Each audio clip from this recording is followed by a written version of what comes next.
अस्सलाम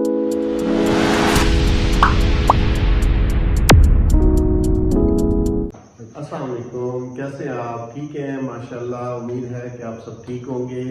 तो आज हमारा सेकंड लेक्चर है और वो लेक्चर है रैशनल नंबर पर। लास्ट टाइम हमने जो पढ़ा था वो था नंबर सिस्टम। उस नंबर सिस्टम के अंदर एक नंबर आया था रैशनल नंबर, जिसे हम नातिक आदाद बोलते हैं, और एक था इरैशनल नंबर। तो इन दोनों के बारे में हम आज के लेक्चर में डिस्कस करेंगे। तो सबसे पहले जो बेसिक डेफिनेशन है, जो आप लोग क्लास 8 में 7 में ये पढ़ के आए हैं, तो उसमें आप देखें कि वो पुरानी जो डेफिनेशन है वही है, a number which can be put in the form of p over q. यानी एक ऐसा नंबर जिसको हम पी ओवर क्यू की फॉर्म में लिखते हैं, where p q belong to Z and q is not equal to 0। ये दो कंडीशंस हैं। ये आपकी डेफिनेशन की सबसे इंपॉर्टेंट दो कंडीशन है, इसको आपने लाजमी लिखना है। Is called rational number.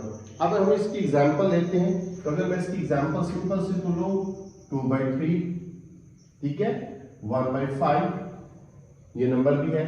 अगर अकेला आप 6 लिखते हैं, सिंपल 6 लिखते हैं, तो ये भी आपका रैशनल नंबर ही है, क्योंकि हम इसके ओवर में 1 पुट कर सकते हैं। तो इसलिए ये भी क्या बन गया, रैशनल नंबर। समझ आ रही है? तो ये वो डेफिनेशन जो आप क्लास 8 में पढ़ के आए हैं। अच्छा, अब हम इसकी एक अनदर डेफिनेशन की तरफ आते हैं, जो सबसे इंपॉर्टेंट डेफिनेशन है ये भी रैशनल नंबर की, लेकिन इसके अंदर हम दो कंडीशंस को डिस्कस करते हैं। पहले वो दो कंडीशन जानते हैं कि वो हैं क्या, उसके बाद फिर हम देखेंगे कि वो दोनों कंडीशन अगर कोई भी नंबर सेटिस्फाई करता है, फुलफिल करता है, देन वो हमारे लिए रैशनल होगा। अगर उनमें से एक कंडीशन भी फुलफिल नहीं होगी तो वो रैशनल नहीं होगा। चलिए, फर्स्ट ऑफ ऑल हम देखते हैं रेकरेंट डेसिमल। रेकरेंट डेसिमल को उर्दू में बोलते हैं तकरारी आदाद। ये वो आदाद होते हैं, ये वो नंबर्स होते हैं, जब हम कोई नंबर लिखते हैं तो उसका डेसिमल प्लेस होता है। पॉइंट के बाद वाला पोर्शन जो होता है वो क्या होता है, डेसिमल प्लेस, ये वाला, ठीक है। इसमें अगर वो नंबर बार बार रिपीट हो तो वो क्या कहलाएगा, recurrent number. Decimal number repeated without change. इसमें कोई डेफिनेशन चेंज नहीं, इसमें कोई नंबर चेंज नहीं होना चाहिए। फॉर एग्जांपल 3 है तो थ्रू आउट 3 चलना चाहिए। 25 है तो थ्रू आउट 25 किसी भी स्टेज पे कोई नंबर चेंज नहीं होगा। जो स्टार्ट में आएगा वही वाला नंबर आपने देखना है। अगर कोई एक डिजिट भी चेंज हो गया, जैसे कि ये देखें 25 के बाद क्या आ गया 26, 3 के अंदर दरमियान में क्या आ गया 4, तो ये रेकरिंग नहीं है, इनको नॉन रेकरिंग डेसिमल कहेंगे, ये गैर तकरारी आदाद हो जाएंगे। तो रेकरिंग में हमने इशारिया के बाद वाला जो डिजिट होता है, डेसिमल जो होता है, उसी को हमने देखना होता है कि वो रिपीट ना हो, ठीक है, यानी सॉरी रिपीट हो और उसमें चेंजिंग कोई ना हो। जैसे अगर चेंजिंग होगी तो क्या कहलाएगा, नॉन रेकरिंग डेसिमल। और दूसरी जो हमने टाइप देखनी है वो है टर्मिनेटिंग डेसिमल। टर्मिनेटिंग डेसिमल इनको उर्दू में बोलते हैं इख्तिताम पजीर। फॉर एग्जांपल हमारे पास कोई एक नंबर आता है, जब हम उसको डिवाइड करते हैं तो वो कंप्लीटली डिवाइड हो चुका होता है, एट द एंड खत्म।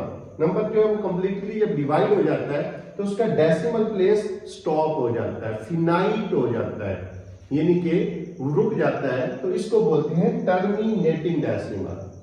तो ऐसा नंबर, अ नंबर विच डिवाइडेड कंप्लीटली, मुकम्मल तौर पे डिवाइड हो जाए, तो वो नंबर क्या कहलाएगा, टर्मिनल डेसिमल कहलाएगा, ठीक है। फॉर एग्जांपल मैंने 1/4 लिखा है, 25/4 लिखा है। इस तरह के बहुत सारे नंबर आप उनको डिवाइड करें, अगर वो कंप्लीटली डिवाइड हो जाते हैं तो वो टर्मिनेटिंग है। अगर वो कंप्लीटली डिवाइड नहीं होते तो वो क्या कहलाएंगे, नॉन टर्मिनेटिंग। फॉर एग्जांपल ये देखें, ये पॉइंट के बाद ये सो ऑन, कंटिन्यू है, जारी है, तो ये कंप्लीटली डिवाइड नहीं हो रहा। ये जैसे 1/3 है तो ये 0.3333 एंड सो ऑन, ये भी कॉन्टिन्यूस ही चल रहा है, तो ये भी क्या कहलाएगा, नॉन टर्मिनेटिंग। अगर वो कंप्लीटली डिवाइड हो जाए तो टर्मिनेटिंग, और अगर कंप्लीटली डिवाइड ना हो तो नॉन टर्मिनेटिंग, ठीक है, ओके। उसके बाद जब आप ये दो कंडीशंस को समझ लेंगे, रेकरेंट जो रिपीट हो रहा हो, टर्मिनेटिंग जो कंप्लीटली पर डिवाइड हो जाए, नॉन टर्मिनेटिंग जो कंप्लीटली डिवाइड ना हो बल्कि वो कंटिन्यू रहे।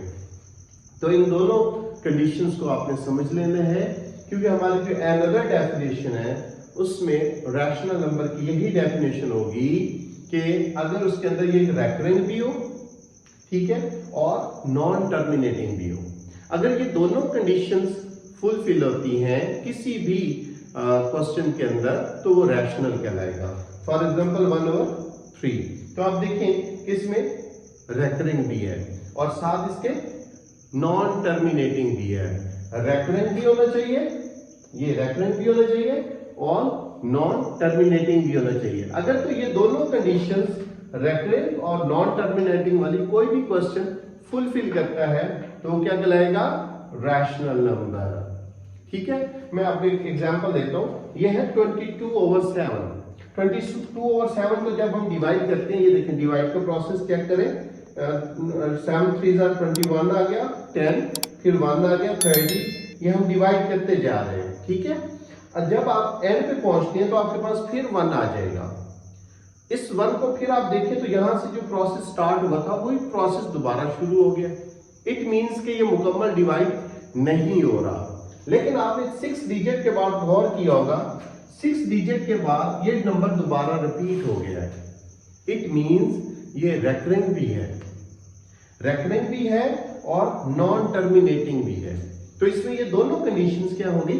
फुलफिल होगी, इसलिए ये हमारा रैशनल नंबर है। एक बड़ा इंपॉर्टेंट क्वेश्चन होता है कि 22/7 जो है ये किसकी फॉर्म है? पाई की। पाई इज अ सिंबल, लेकिन ये इरैशनल नंबर है। पाई अगर सिंबल की फॉर्म में होगा तो इरैशनल होगा, लेकिन पाई 22/7 की फॉर्म में होगा तो वो रैशनल होगा। तो ये रैशनल नंबर की दो डेफिनेशन है, एक सिंपल जो हमारी पास 8 क्लास में थी, और ये एक है इसमें आपने ये दो कंडीशन फुलफिल करनी। कोई भी नंबर ले लें, आप उसको डिवाइड करें, अगर तो वो टर्मिनेटिंग हो गया तो वो तो है इरैशनल नंबर हो जाएगा। यानी उसके अंदर हमें नॉन टर्मिनेटिंग चाहिए और रेकरिंग चाहिए। तो ये दो कंडीशन अगर कोई नंबर फुलफिल करता है तो वो क्या कहलाएगा? रैशनल नंबर कहलाएगा। और इरैशनल क्या होगा? जो इसका बिल्कुल इसके उलट है, उसकी सिंपल सी इरैशनल नंबर, इसको हम गैर नातिक अदाद बोलते हैं।